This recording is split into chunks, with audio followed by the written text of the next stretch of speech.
Assalamualaikum warahmatullahi wabarakatuh. Selamat berjumpa kembali. Mudah-mudahan kita selalu sehat walafiat. Kembali kita bersama-sama membuat semua fundamental saham dari triwulan 2 2024. Hari ini tanggal 15 Agustus 2024 ya. Nama emiten yang akan kita bahas adalah Unik, PMJS, dan Toto ya. Dipandang dari sudut fundamental, khususnya value investing. Analisa kita ini adalah bahan pemikiran tambahan ataupun edukasi, bukan perintah untuk melakukan aksi beli atau jual ya. Jika dirasa bermanfaat, jangan lupa untuk klik like, subscribe, dan share ya. Untuk yang pertama ini Unik atau Ulima Nitra ya. Ini kita punya satu data ya, yaitu di triwulan 2. Keuntungannya ini Rp14, nilai bukunya 131, berarti 11%, sudah termasuk ya di atas 10%. Harga sekarang 640. Kalau kita perbandingkan berarti harga sekarang ini sudah 3,8 kali lebih mahal daripada ekuitas perusahaan.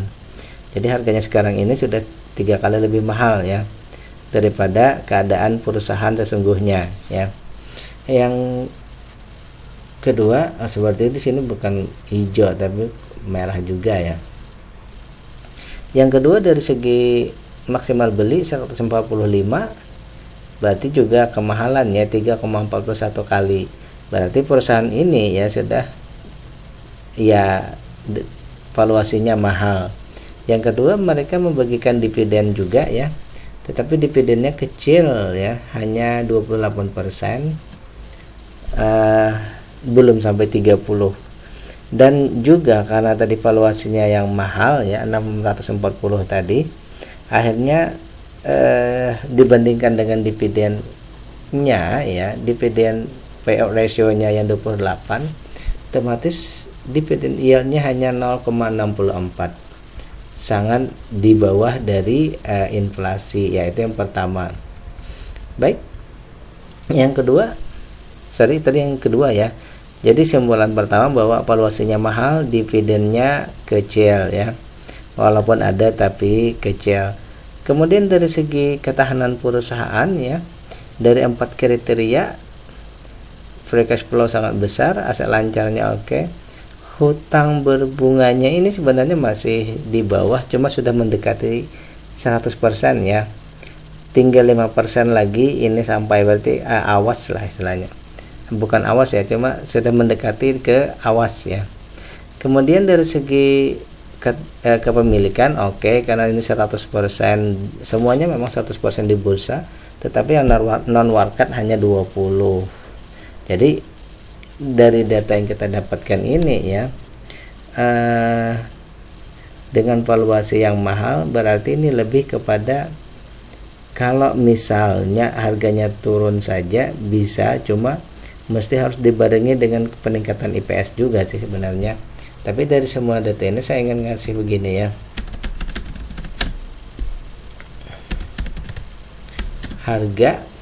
harganya membaik ya. Plus kalau hutang berbunganya ini belum kita bisa bahas ya, karena belum melebihi daripada kriteria ya. Jadi simpulannya di sini harga dan harga yang paling penting ya. Kalau IPS-nya tadi sebenarnya sudah di atas 10%, cuma kalau memang dia bisa menaik lebih baik ya lebih baik lagi. Tapi paling dominan di sini adalah harganya dulu yang turun karena dia sudah kelebihan. Misalkan tadi itu 145, kita di 100 misal.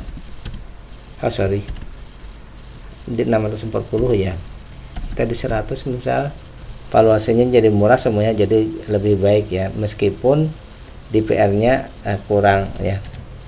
Tapi yang jelas bahwa di sini memang valuasinya ya memang ke sekitar 100-an ya.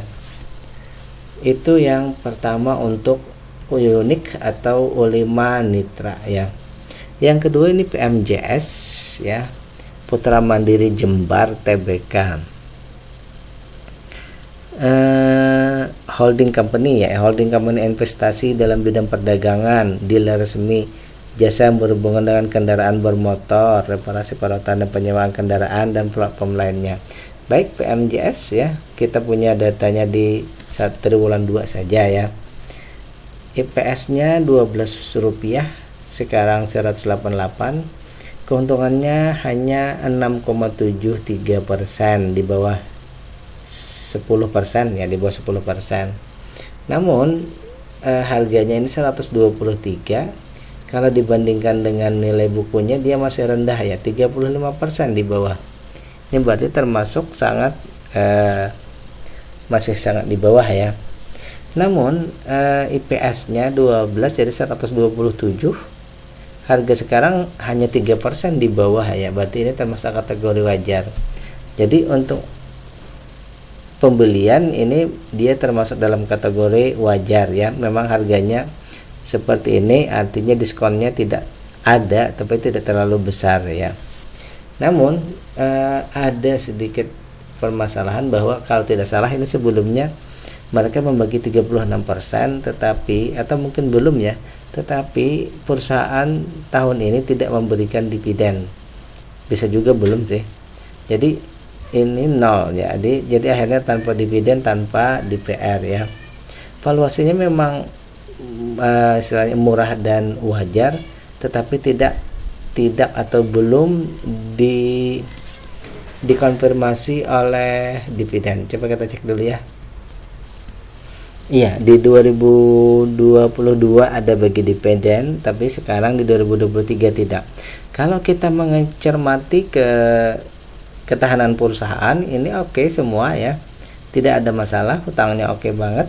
Bahkan hutang berbunga pun tidak ada. Tetapi dari segi dan juga dari segi kepemilikan pun juga ini hanya 42% yang ada di bursa ya. Yang non warkatnya ini 9 ya. Nah, 9 ini sebenarnya termasuk di atas dari free float, tapi 9 ini masih kalau dari segi kepemilikan ini mungkin ya volatilitasnya bisa saja tinggi. Kenapa? Karena hanya 9%. Jadi pergerakan dari pengendali itu kalau menggerakkan mungkin naiknya cepat ya, karena transaksi mungkin tidak terlalu banyak di sini.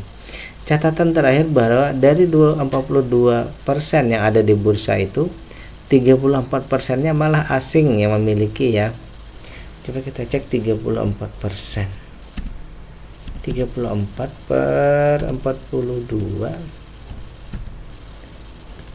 80%-nya ini asing malah ya. Jadi PMJS ini ya, dari 42% yang ada di bursa, 34-nya itu asing ya. Namun masyarakat biasa ya, masyarakat biasa itu hanya 9%. Berarti di sini secara sepintas bahwa pergerakan asing ini menentukan harga juga ya, menentukan pergerakan harga atau capital gain. Baik, dari data yang kita dapat berarti kita dapat ambil kesimpulan bahwa ya, pertama ini IPS dulu ya. IPS ini harusnya membaik, menunggu IPS-nya membaik. Yang pertama, yang kedua harganya ini memang sudah di bawah. Oke, berarti tidak masalah ya. Kecuali kita mau menuju ke valuasi murah, berarti harus lebih turun lagi ya. Kemudian di sini dividen tidak saya tulis dulu, biar saja ya. Jadi seperti ini saja ya. IPS membaik. Nah, menunggu IPS membaik ya. Kalau mau lebih turun lagi berarti IPS dan harga di sini ya. IPS dan harga membaik ya. Karena di valuasi wajar saja mungkin kita masih perlu diskon lagi, modnya lebih di bawah ya. Jadi ini dulu analisa kita untuk PMJS ya.